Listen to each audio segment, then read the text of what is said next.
Hello there, Chantal again from Simply in Order Photo Organising in beautiful Melbourne, Australia. I hadn't planned to go live today, but I had a fellow organiser approaching me with a question that one of her clients asked her, and I thought the easiest way is to go live and share the answer with other people too that might find it helpful. So let me read the question that I received. So I'll read that off my phone here. The question is, and the lady is on a Windows computer, so this is for PC people today, not the Mac people. So she asks, I save my photos in a folder by year, then months. I used to go through and add a tag for special events, but I don't anymore. The tricky and time-consuming part is consolidating photos from 2 iPhones and 3 iPads. Anyone has tips for that? Yes, so I hope I can help you with that. Now, first of all, you're using a chronological structure, which most people actually do. There's no right or wrong, but most go for chronological, which makes total sense. Now, if you organize your photos in a file folder structure, which you do by the sounds of it, so I have to work on the basis of a few assumptions here. So you've got that structure by year and months, and then you just download the photos from your phone and move them into the respective folders. So I hope I got that right. Now, of course, yes, it is more time consuming if you've got so many devices, but look, it has become pretty much the standard, especially if you're a family. There are usually at least 2 iPhones or 2 phones. If the kids are a bit older, there might be more phones. There's tablets, like in your case, and there's really no way around it to plug them in and download the photos to your photo hub. Now, there's different ways to do that. You can simply do it as I just said. You plug it in and you wait till the device pops up in your Explorer and you access your photos and download the ones that you need or want.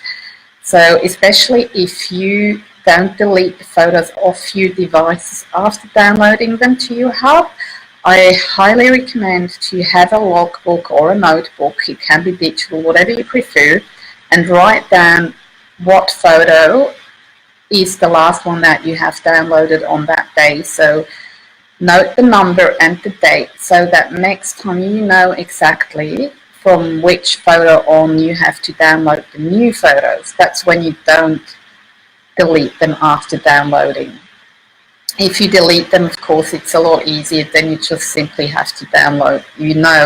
Those on your phone haven't been added to the hub yet. So this is one way to do it, and then you simply do the same thing device by device.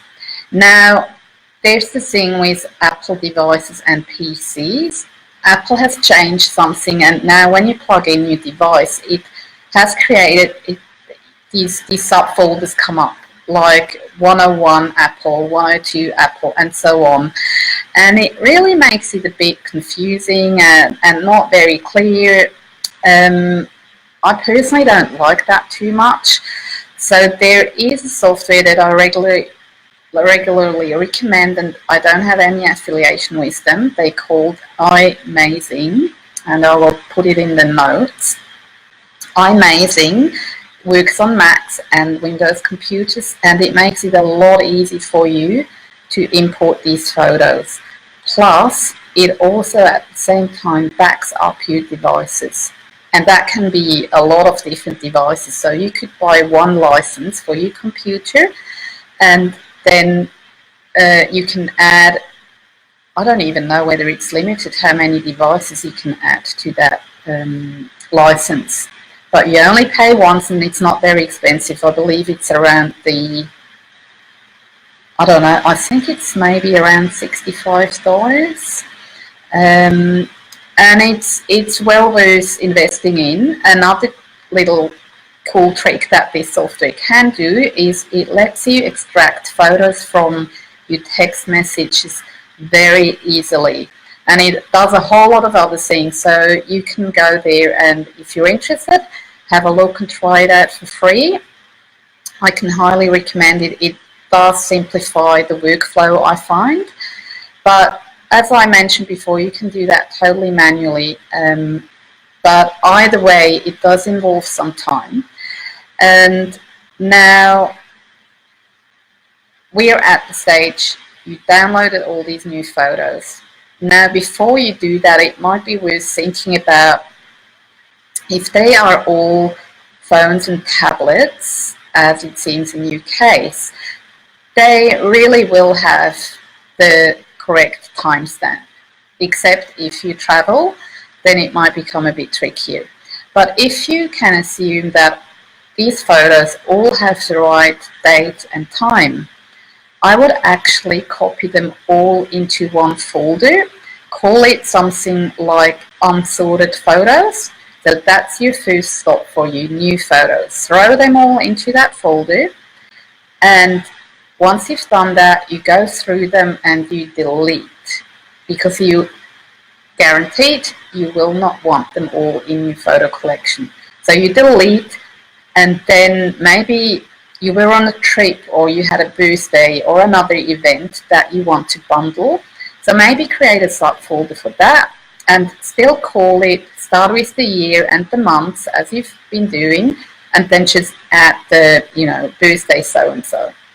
So that means it will slot into the correct chronological order in your structure automatically.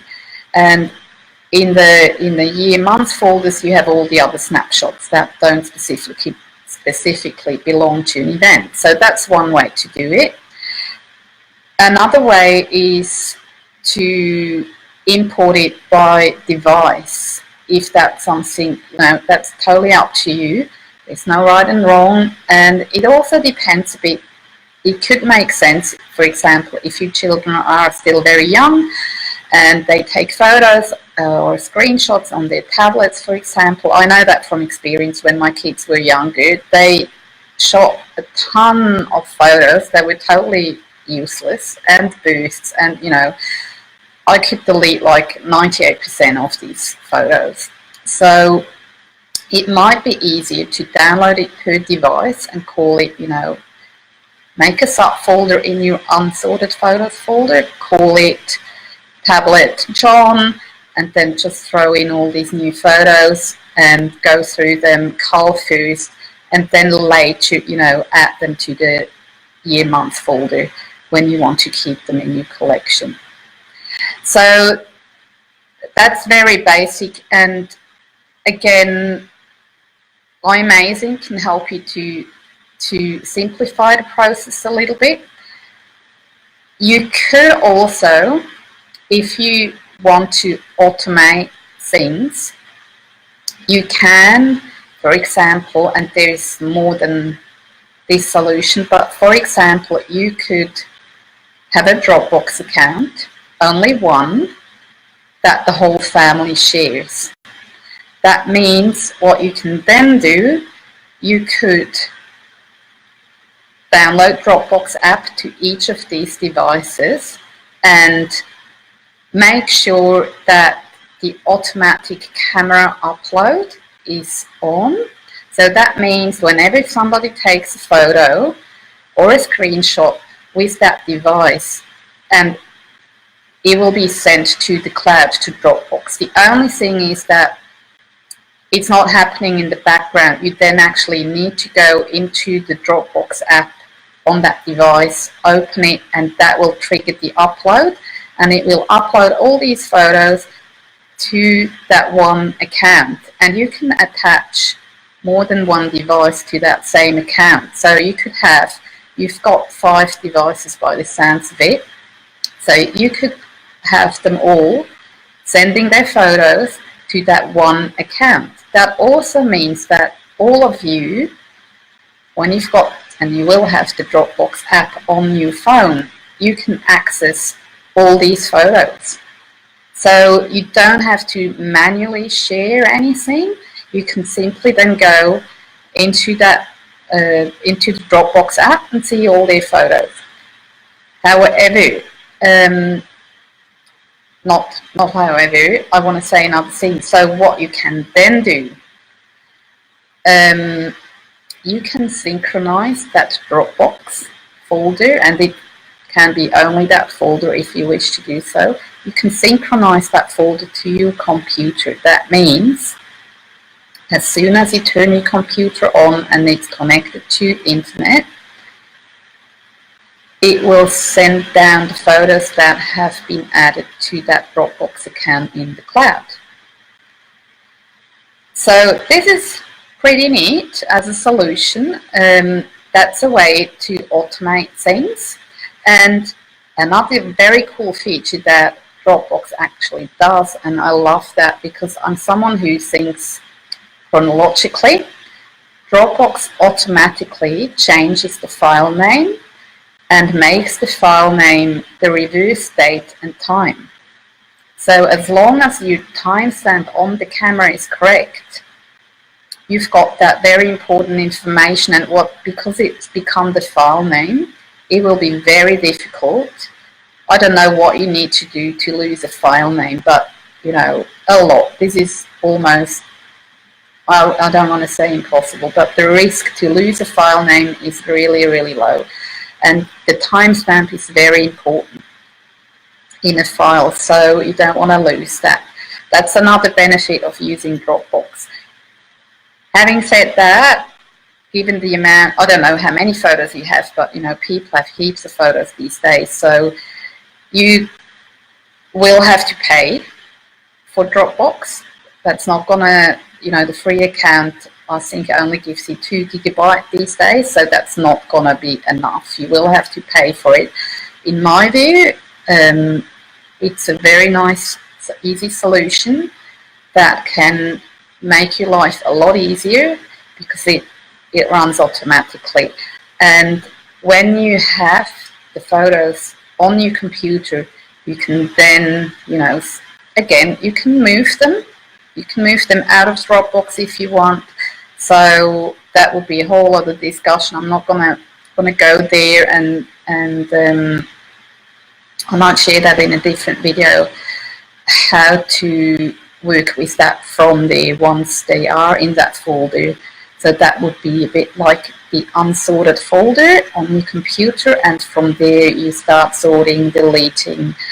Yeah, so this is one way, that could be one option that kind of covers 2 things. It covers the automatic downloading, gathering of your photos from all these different devices, and it also can help you to make the sharing a lot easier. And Dropbox is one of the safer options that we tend to recommend if you want to go cloud-based.